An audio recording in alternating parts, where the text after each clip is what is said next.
You want to cultivate a peaceful mind. You know that takes practices, but you're way too busy. Your day is rammed. Well, don't worry, because in this video, I'm going to share how you can integrate mindful practice into even the busiest of days without having to do any time management. The minute your mindful practice looks like it needs big chunks of time, you either need that clear space in your schedule or you need to be able to free time up by moving things around. That makes it hard. That's when it becomes too easy to say, I'm too busy.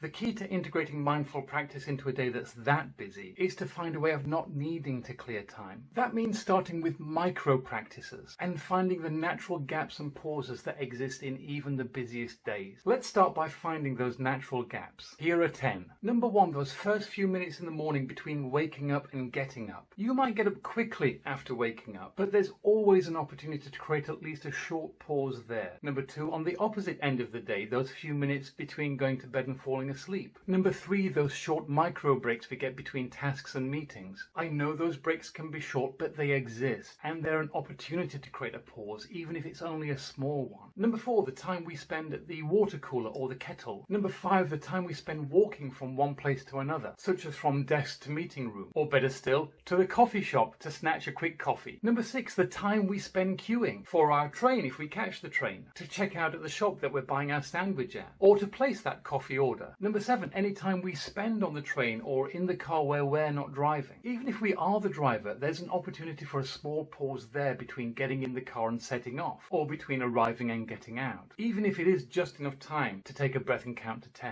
Number 8, between arriving at the desk and getting started. Like these other opportunities, it may be small, but it's there. Number 9, the time we spend on tasks where we don't have to think too hard. Things that we do on autopilot. Things like making the bed or hoovering or putting the washing out on the line. Number 10, and I'm sorry about this one, it's a funny one, but those minutes we spend in the lavatory. We can always grab a peaceful, private minute there. Now, in fact, even in the busiest days, if you took a true and accurate inventory of all the micro breaks and micro pauses in the day, you would find there are many. And we don't even need to use all of them. But even if we're going to use just 2 or 3 of those natural pauses a day, it needs to feel like peacefulness. It must not feel like work. Thankfully, that's what peaceful mind practices are. So here are 4 micro practices that we can integrate into those small breaks. The simplest is to simply close your eyes, take a deep breath, and count backwards from 10 to 0 slowly. If we think of the busy mind as being like a shaken up snow globe, that's enough to put the snow globe down and let it settle. Don't try and think of anything,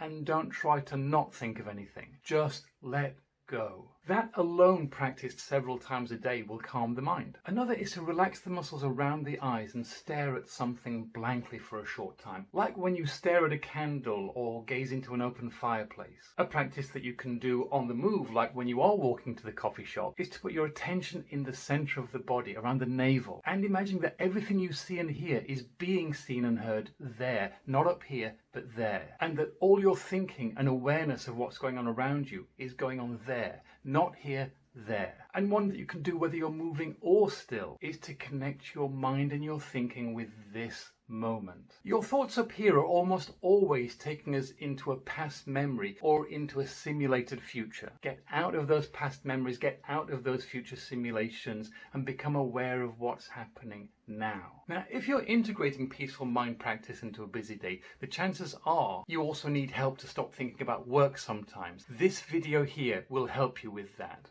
This is Steve, wishing you health and happiness.